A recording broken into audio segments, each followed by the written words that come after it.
Good morning, kids. Today we're checking out a brand new episode from Outside Xbox of the 7 times you made a game unwinnable through stupidity. Now let's hop in and see just how many of us have made that exact same mistake the exact same way every single time. When you do something catastrophically stupid in a video game, you're offered immediate instructive feedback via a game over screen or a variant thereof. Something. Oh god! Dude, what I died, did I? I hadn't noticed. Occasionally, though, the true consequences of your stupidity aren't quite as immediately obvious, either leaving you trapped in the game world forever with no hope of victory, or simply merrily going on your way only to suffer an unavoidable game-ending failure hours later. Either way, you've managed to doom yourself to a no-win situation by doing something foolish. Consider these times you made the game completely unwinnable by doing something very silly. Enjoy, and beware spoilers for the following games. Fallout 3, Mist, The Secret of Monkey Island, Torment, Garfield, Space Quest 5, The Next Mutation, Ultima 7? In the early days, thousands were spared the horrors of the Holocaust by taking refuge in enormous underground shelters known as vaults. One of Fallout 3's most infamous vaults, Vault 106, is also one of the places on the planet you'd least like to be trapped for all eternity, ranked right behind a cryptocurrency convention at an airport hotel. You discover Vault 106 in much the same way as most of the non-mission critical vaults in the game, namely by accidentally stumbling across it in the wasteland, usually while running away from a rad scorpion. Once you've rolled back the big vault door and headed inside, it's clear that something's not quite right inside Vault 106. Occasionally, the entire screen goes a vivid purple colour, and you begin hallucinating.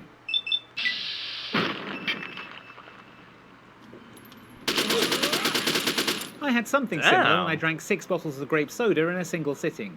It transpires that the inhabitants of Vault 106 are all under the influence of psychoactive drugs pumped in through the air filtration system, and in the intervening years, they've all gone completely insane. Though that's no excuse for some of the hairstyle and facial hair combos we see going on in here.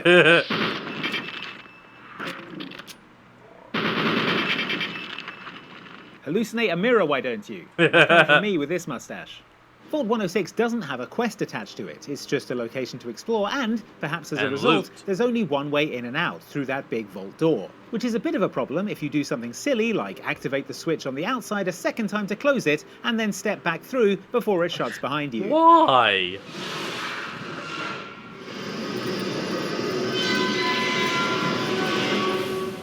Then there's no way to reactivate the door from the inside, and you find yourself stuck forever in the bleak, ruined confines of Vault 106.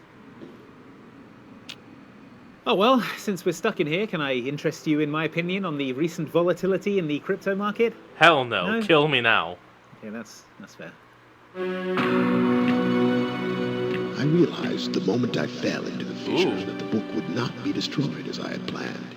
It continued falling into that starry expanse of which I had only a fleeting glimpse. Back in 1993, the developers of Myst decided to leverage the awesome storage capacity of the brand new CD-ROM format to create an entirely new genre of video game, the barely interactive slideshow. To be fair, while Myst ran at a frame rate of 1 frame per time you clicked the mouse, it looked gorgeous and was wildly popular. The pre-rendered 3D images of a mysterious island were hugely atmospheric and were supplemented by occasional live-action video clips of brothers Sirius and Achenar begging you to collect pages strewn across the island so they could be released from their book prisons. It's so long since my brother Sirius wrongfully imprisoned me within this book. Stupid schemes. Well, I've got a good feeling about this Achenar guy. It later transpires that to literally no one's surprise, the two characters are bad, and were purposefully imprisoned in their respective books by their father Atreus, who in turn is locked behind a green book in a realm called Dunny. Who the devil are you? Don't come here to Dunny. Now, I don't speak it fluently, but I'm pretty sure that Dunny is Australian for toilet. If you're shooting for a bad ending, you can either return the final red or blue pages to the books containing Sirius or Achenar and watch as they trap you in the book and begin tearing out the pages. Oh, I feel alive! But there is a third way to screw yourself over. In order to complete the game, Atreus asks you to bring a final white page to him in Dunny, so he can return to the island of Mist and bring his sons to justice. Please hurry. Bring Yeah, the okay. page. Bring the page with you. But if you're clicking around the screen or not really concentrating, you can teleport yourself there without the crucial final page. At which point you get a severe dressing down for trapping both yourself and Atreus in Dunny for all eternity. You didn't bring the page. You didn't bring the page. I don't know you. Oh boy. Did you not take my warning seriously? Hey, look, maybe the people were just impatient. You never know.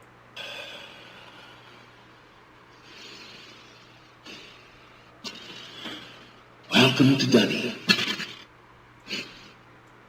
You and I will live here. Oh, crap. This is Nothing hell. worse than being trapped in the Dunny. Hey, Aussies? Oh, hold on, folks. We'll be right back. And we're back. Let's go. The island of Melee? Oh, Molly is probably what it is. The Secret of the Monkey Island. Not bad. A good old classic. In the original Secret of Monkey Island game, Guybrush Threepwood sets out to become a pirate and seek his fortune, but within the first 20 minutes or so, a fortune finds you.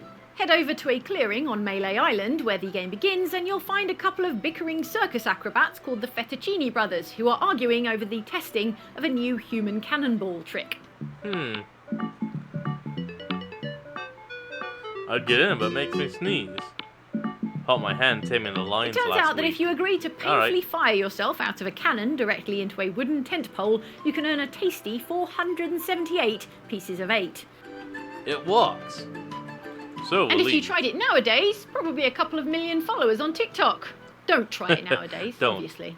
What you're then supposed to do is invest that money into buying a sword, a shovel, and a treasure map. Absolutely vital items that you need to complete the 3 pirate trials and officially Yo. become a pirate.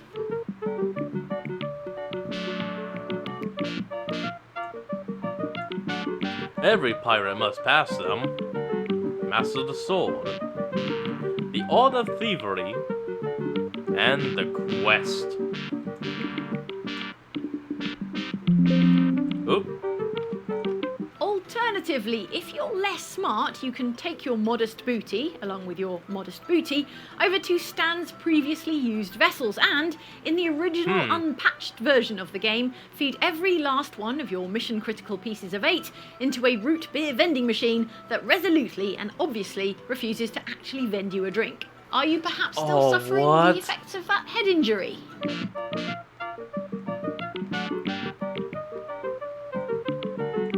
With all your cash now Oh my gone, you have no God. way of purchasing the items you need to progress the story, and have rendered the entire game completely unfinishable. You'll never learn to become a great swordsman, never make it to Monkey Island, and never fall in love with Governor Elaine Marley. Still, on the Hey, bright nice. side, you don't have to drink any root beer.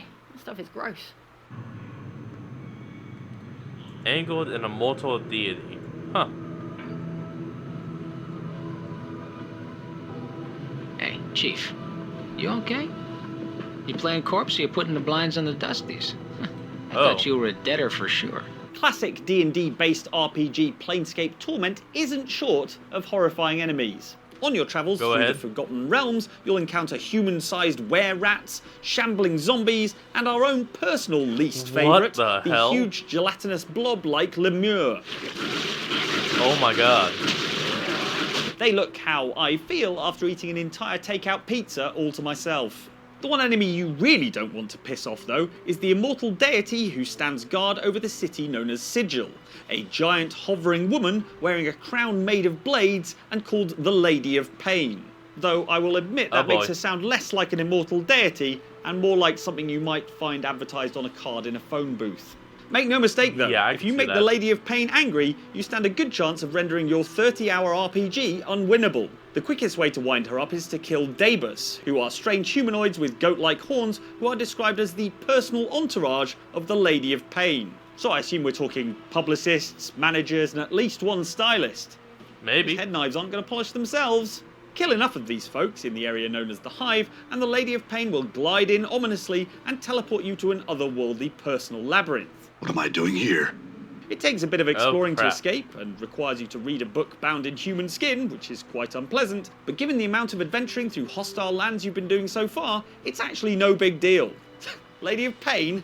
More like Lady of Mild Inconvenience. Hey, Underestimate her thing. at your peril, though. If you fail to heed this first official warning and foolishly anger her a second time, it's seriously bad news. You'll be trapped in whatever area of the game you're in for the rest of eternity. Because if you try to leave that area, she'll come cruising back in, and this time insta-kill you during a cutscene. Ooh, damn. The moral of the was story? Impressive. Don't call numbers you find in phone booths? Now, that's not it. Don't be an asshole. It's that easy.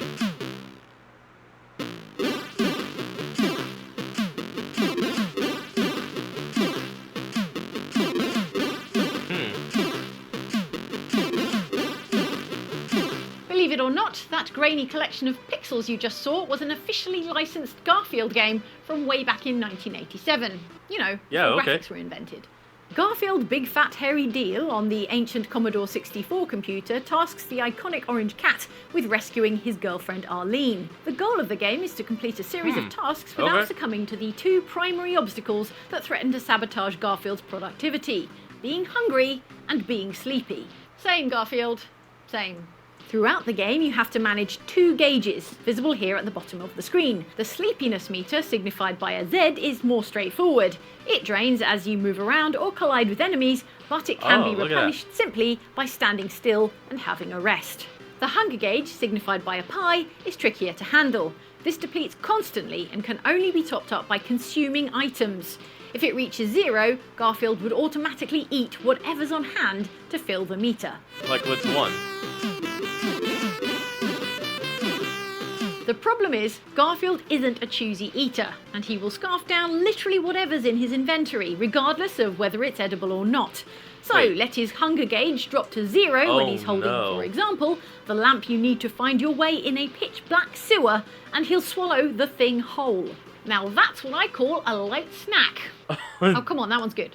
Without the lamp or any of the other key quest items it's possible for Garfield to eat, you've got no way of progressing through the game and rescuing Arlene. Instead, you'll end up wandering around the neighbourhood with the game in a completely unwinnable state, eating whatever you can lay your paws on until there is nothing left to eat, and Garfield eventually dies of starvation. And sleep deprivation. Something that occurs roughly 15 minutes later. Like, damn, cats have a fast metabolism. Apparently. Oop. Hold on, folks. We'll be right back. And we're back.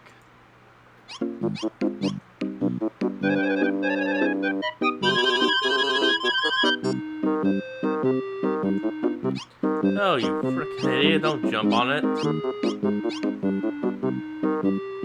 For a genre typically associated with sedate puzzling, point-and-click adventure Space Quest V seems awfully keen to subject you to an instant and violent death. Ooh.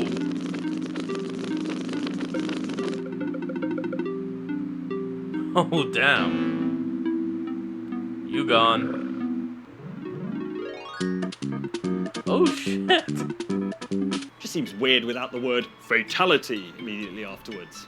Just because Space Quest V is happy to bump off its hero Roger Wilco with nary a moment's notice doesn't mean it isn't also happy to draw the process out, allowing you to get yourself into an unwinnable situation and carry on playing unaware that you've royally screwed up. At one point in the story, you're attempting to find a way to stop the horribly mutated pucoids by investigating genetics, the floating biolab where the mutagen was originally created. Unfortunately, when you get in the transporter to teleport to the lab, a rogue housefly appears to have gotten in the teleporter with you. Oh no.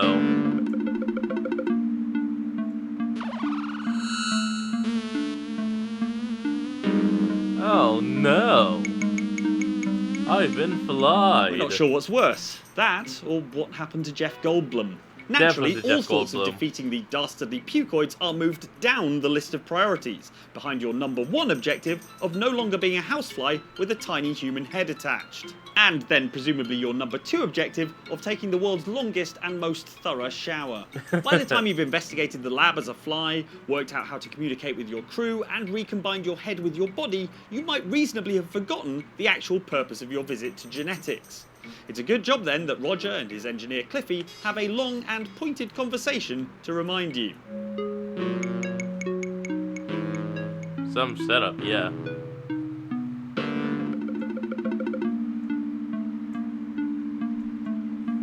What you're supposed to do is head to the lab and grab some liquid nitrogen, so that when you're captured by pucoids later on, the nitrogen can be used by your android companion WD-40 in a modification that we're pretty confident would invalidate her warranty. Oh my. Video games in the 90s, folks.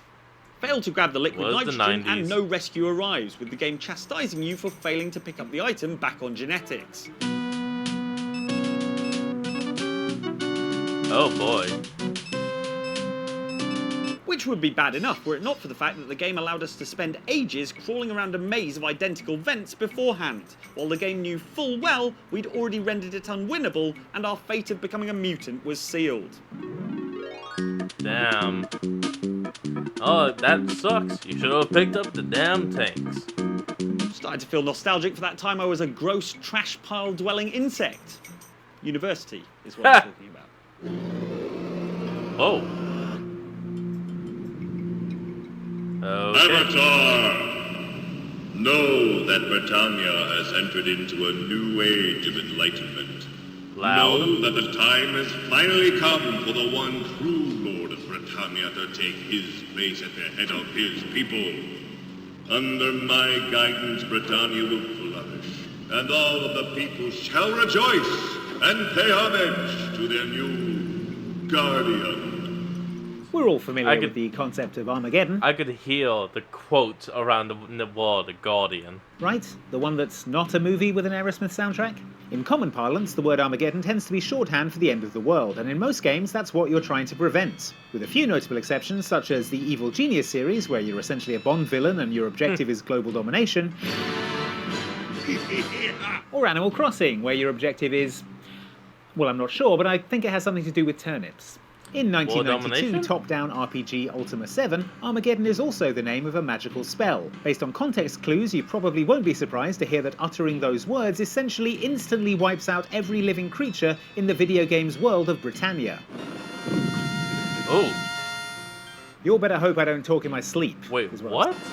Instantly wipes out every living creature in the video game's world of Britannia. You can cast it? You'll better hope I don't talk in my sleep, is what I'm saying. The Armageddon spell might initially seem like a brilliant solution to the immediate problem of the game's antagonist, known as the Guardian, and the various minions that might stand in your way on your mission to defeat him. That is, until a split second later when you realise that it's also wiped out all the quest givers and you're totally stuck in a completely unwinnable situation, cursed to wander an empty world devoid of life. But also, no more traffic wardens, so it's impossible to say whether it's a bad thing or not. There are a couple of exceptions to the planet-wide purge. You, the spellcaster of course, are immune, a druid called Batlin for some reason survives, but there's also Lord British, the in-game personification of the Ultima series' legendary game designer Richard Garriott. Manage to track him down after your apocalyptic magical whoopsie, and he promptly chews you out for casting the spell. Fool. Yeah, but Idiot. You're the game designer, so you designed the spell. So who's the idiot now? Yeah. Still you. Thanks for watching this video on Outside Xbox about the 7 times you made the game unwinnable with your foolishness. But if you've made it to the end of the video, if you've completed this video, you are in fact a winner. And why not now compound that winner status? Well, folks, that's going to be the end of today's episode. I hope you all enjoyed this. Remember to like, comment, and subscribe for more. Link will be to the link to the original video will be in the description below. And I'll see all of you folks next time when we flick on. Peace out.